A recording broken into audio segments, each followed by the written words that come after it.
So yes guys, I am going to be talking about Jurassic World Alive. So if you like dinosaurs and you like stuff all about Jurassic World, then stay tuned to this video. We're going to have a look in depth of this. I've been playing the game for about 7 days now. I did early access, pre-registered, and had a great time playing it. There's a few things that I've got criticism and also things that the game really excels at and does better than, say, games similar like Pokémon Go, and we'll hear that argument kind of ping up a few times during this video. The first thing to add a bit of context is, as we know, the next Jurassic World film is about to hit cinemas fairly shortly, so it's a good time to put this game out. It currently sits with about 1 million downloads on the Android version, which I'm playing with at the moment, and also we've got a great usage of the GPS aspect.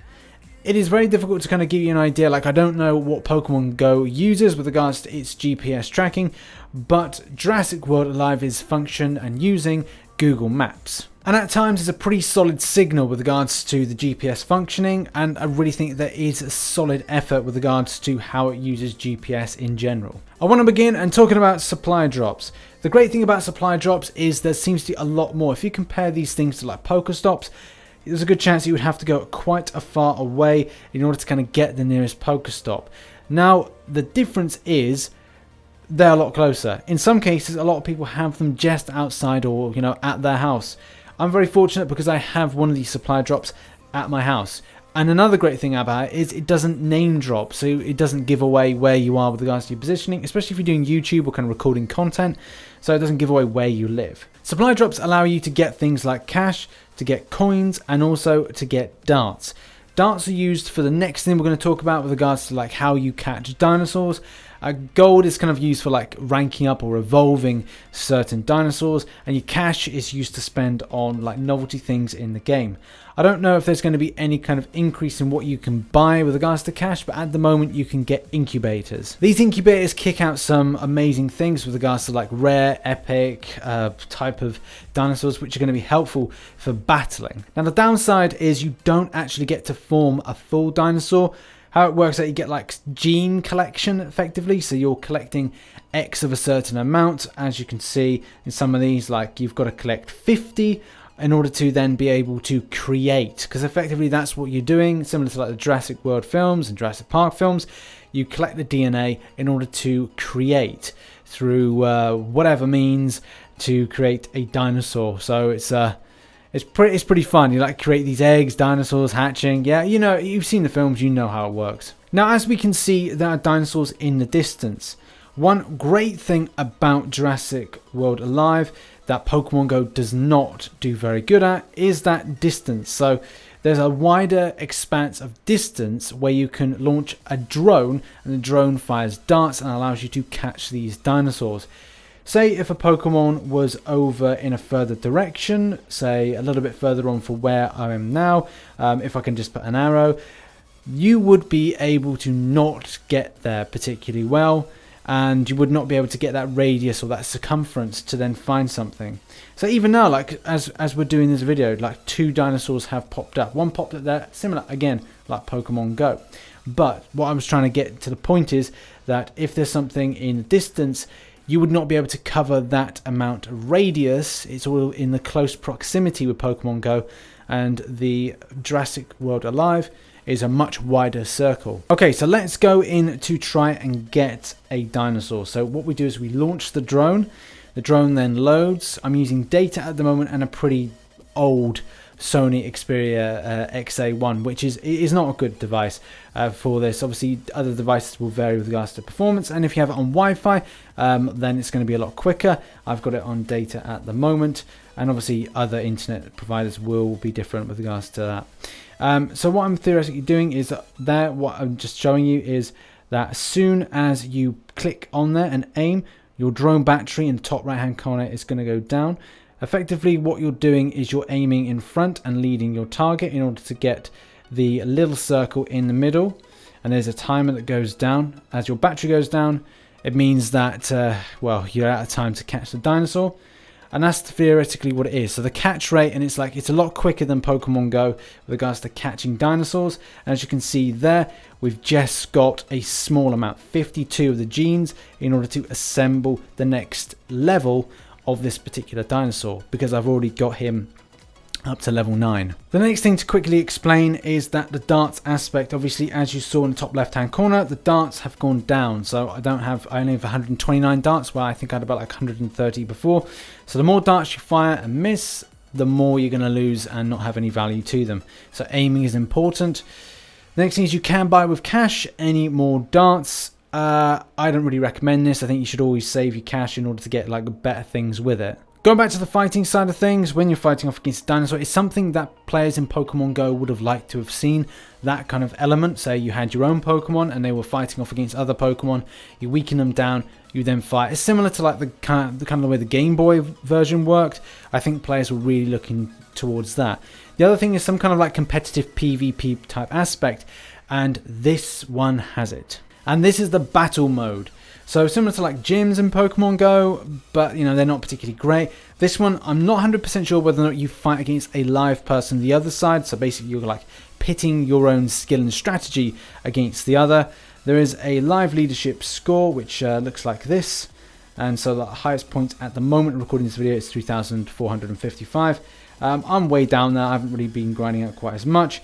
But I'm finding a good amount of wins. I think I'm winning quite a bit with this. But again, it's finding your strategy and understanding how things work. Because certain dinosaurs have certain things that are going to be really good. You'll have to think about maybe increasing critical amount of damage. Also think about maybe armoring up, decreasing, being vulnerable to certain effects. Because there's things like bleeding. Those are kind of things that are like detrimental effects you've got to really understand. Like on here with regards to this Stegasaurus, and every time I see this Stegasaurus or come out, I catch a Stegasaurus, I just see this Astaf movie clip in my mind. I am a Stegosaurus! But as I was saying, there's things like Strike, and then these things like Thegameister, I think I've said it right, Miser even, and it's deal 1.5 times damage, and also target speed is minus 50% for 3 turns, which again can be really effective because there's some really hard hitting dinosaurs like the Velociraptor. He hits incredibly hard, as we're going to see when we get into some battle gameplay. So before going into battle, I just want to quickly explain this. You can change your team, and it's important to then understand like how hard certain ones hit, maybe certain kind of like detrimental effects, stuff that you want to do, reduce down critical, reduce down attack, increase armor, and certain ones within your collection will be good and better for others. There's a selection of kind of rarities, which again is important to understand. The rarer the one, maybe the better the one. I'm certainly finding that as I'm going through. These ones that are epic ones are ones that I really want to get. The rare ones are in blue and the common ones are just in grey. And in my team currently I have 3 rares and they're pretty darn good. If you want to change your team, you just go to the modify button, and then what you do is you then grab a certain one. So say I want to take out the Stegosaurus and I want to pop in this creature here, then that's my choice. But I like the Stegosaurus, so I'm actually going to be deciding to then put him back in again. So change that up, done, and then that's it. Next up, and we're on to the battle section. Let's quickly just do a battle. How this works is kind of like it's a 3 and done shootout, like a penalty shootout in soccer or football. And what's going to happen is we're going to face off against a random opponent. So this is an arena 2, and you go through the arenas as you kind of level up and go further. You will go into different types of arenas and different types of difficulty of opponents you're going up against. Okay, so I've started off there by hitting up with Velociraptor, putting like 1061. He's an incredibly hard hitter. Unfortunately, we just get hit by a stun, which is annoying because we have to either end our turn or switch out. We have a timer at the top to make a decision, and because I want to keep that Velociraptor in the game, I am now going to swap out to this particular one here. That's annoying because that's another stunning attack. It's now caused, I don't think it has actually caused me to stun, but I am going to hit up an attack that reduces down their attack because I don't want to be hit up so much. So it decreases attack down, as we said, and then what we're going to do is going to hit in a just normal strike, and there's 515, which is still pretty good. And the armor, as well as taking the decrease, is like putting it down to 226s. And then what we're going to do is we're going to hit the Thegameister, which is a critical of 1160, which is, you know, that's so great to see. The gods are shining upon me. I'm going to do that again. I'm going to instantly put down their attack. So again, don't take too much damage. And then hopefully, yeah, 277, still quite high, but still enough to keep this guy in the game. I'm going to hit up with a strike. after this, and I'm probably going to switch out. The reason I'm swapping my dinosaurs out is so that I don't like lose that top one. I don't want to lose dinosaurs. I want to keep as many in the game as possible. Impact. Oh man, I left him on slither of health. Don't do 502. Good. I should pick up the win here. So that was a bit kind of like tense. Not how tense I usually play. Usually play a bit better than this. But still, pick up the win, and that's the most important thing, to pick up the win. We get 29 extra gold, reward pieces, and then 72 gold. And we also get an incubator, and it means that we can get some more rare. These incubators give things like rare, and also in some cases epic dinosaur genes. So that means that you can obviously then, as we said, get certain dinosaurs from that. So there we go, there's the results, and all in.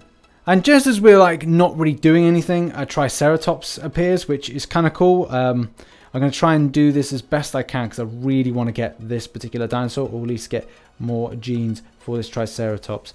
So we're aiming in. We want to aim for that little circle there, going down very gently, and we're heading in. 10 to start off with. The next one, not too good. Aiming ahead. Again, not too great. There we go. There's another 10. Need to get right onto the head. Again, that's a 4. And that's a 5. Final shot. Not too great. Only 30 there for the Triceratops. I've done a lot better than that. I think sometimes it's like, oh yes, there's some element of concentration that you've got to do, and sometimes it just doesn't pay out. But it's up to 82, so next time hopefully I can get that Triceratops. And as you can see in the distance, there's another dinosaur. So let's just like quickly have a go at this. This is a common one, and this should hopefully be a lot easier. But like, what are your thoughts on this particular game? Do you think it's something that you will pick up? Is it does it have comparables to Pokemon Go? Is it a little bit more kind of solid? Is it a little bit more, you know, quicker with regards to pick up? What are your thoughts? I think it's important to leave that in the comment section below. And if you're thinking about downloading the game, then I've put links to this game to download in the description and in the first pinned comment. So yeah, that has been Jurassic World Alive. If you enjoyed the video, hit that like button and subscribe for more. Like, if people are really interested in this, I will then pick it up on the channel. But yeah, just give it a little bit of a tester. I've tested out things like Pokemon Go, and it's nice to kind of like pick up something new from time to time. Thanks so much for watching. I've been Rich the Man, and like, share, subscribe, and I shall catch you on the flip side. Bye bye for now.